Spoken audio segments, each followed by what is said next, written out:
ঢাকার বুকে বাণিজ্যের প্রাণকেন্দ্র মতিঝিল। আকাশ ছোঁয়া দালানের ভিড়ে চাপা পড়ে যাওয়া এক ঐতিহাসিক জলাশয়। আর সেই জলাশয়ের বুক চিরে প্রতিদিন চলছে নৌকায় যাত্রী পারাপার। সময় বাঁচাতে, কষ্ট কমাতে মাত্র 2 টাকায় প্রতিদিন প্রায় 2000 মানুষ পার হন এই ঐতিহ্যবাহী নৌপথ দিয়ে। ভাবতে অবাক লাগলেও এই এক ফালি ঝিলই এখনো রক্ষা করে আসছে মতিঝিলের ইতিহাসের একটি ছোট্ট কিন্তু মূল্যবান অধ্যায়। কমলাপুর গ্যারেজপট্টি থেকে শুরু করে মতিঝিলের শাপলা চত্বরে যাতায়াতের সবচেয়ে সংক্ষিপ্ত এবং অর্থসাশ্রয়ী উপায় এই নৌকা।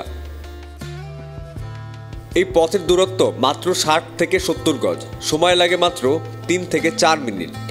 অথচ এই ছোট্ট পথটি পার করতেই প্রতিদিন সকাল থেকে রাত পর্যন্ত ব্যস্ত থাকেন 11 জন মাঝি। তাদের গল্প, তাদের সংগ্রাম, তাদের ঐতিহ্য এখনো বলছে মতিঝিলের ঝিল বেঁচে আছে এবং সেই সঙ্গে বাঁচিয়ে রেখেছে একটি যুগের সাক্ষী। আপনার পরিবার কিভাবে চলে আসলে?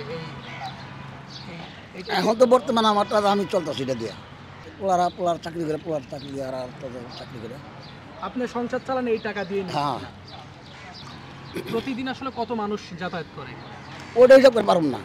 মনে করেন 700-800 যা, কোনো সময় 1000ও যা, আবার কমও যা, বেশিও যা, এটা বলতে পারবো না। কারণ এখন তো লোক কম। হইলো সকালবেলা 9টার থেকে নিয়ে 11টা, 10:30, 11টা পর্যন্ত থাকে। আর বিকালে 6টার পর থেকে আরম্ভ হবো এই 7টা, 7:30 পর্যন্ত লোক বরবর থাকে। প্রতিদিন আসলে কত টাকা ইনকাম? এটা করো ঠিক ঠিকানাটাই 3000, 4000, আবার 5000, আবার আরো কমও, সেটা বলতে পারবো না। বললাম না 6000 বা 7000 হয়েছে না। বড় কোনো অনুষ্ঠান হইলে তাইলে আর কি 6000, 7000, কিন্তু খুব কম 4000, 3000, 5000 রুপে না। এই নৌপথটি কেন এখনো এত গুরুত্বপূর্ণ?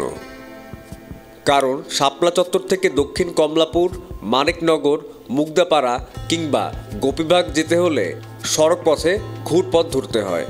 অথচ ঝিল পেরোলেই কালভার্ট রোডের সহজ সংযোগ।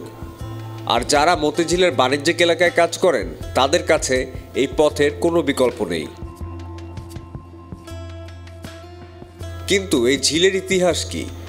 মতিঝিলের নামকরণের পেছনে লুকিয়ে আছে একটি ঐতিহ্যের গল্প। মোগল আমলে এখানকার নাম ছিল সুকাকু মহল। মীর জুমলার শাসনামলে মির্জা মুকিমের মহল, আর সেই মহলের পুকুর বা দিঘি থেকেই মতিঝিল নামটি এসেছে।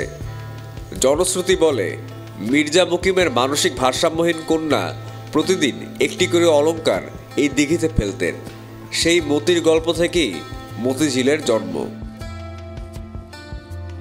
আজ সেই মতিঝিলের একটি অংশ বাংলাদেশ ব্যাংকের পেছনে টিকে আছে, তবে তার অস্তিত্ব এখন বিপন্ন। দখল আর নগরায়নের তোড়ে ঝিলের সিংহভাগ আজ হারিয়ে গেছে। বেঁচে আছে শুধু এই একটু অংশ, যেটি প্রতিদিন 1500-এরও বেশি শ্রমজীবী মানুষের যাতায়াতের প্রধান অবলম্বন। তবে প্রশ্ন থেকে যায়, ঢাকার মতো একটি মেগাসিটিতে যেখানে রাস্তা আর দালান আধিপত্য বিস্তার করে, সেই নগরে কি টিকে থাকবে মতিঝিলের এই ঐতিহ্যবাহী নৌপথ? নতুন প্রজন্ম কি জানবে এই ঝিলের গল্প?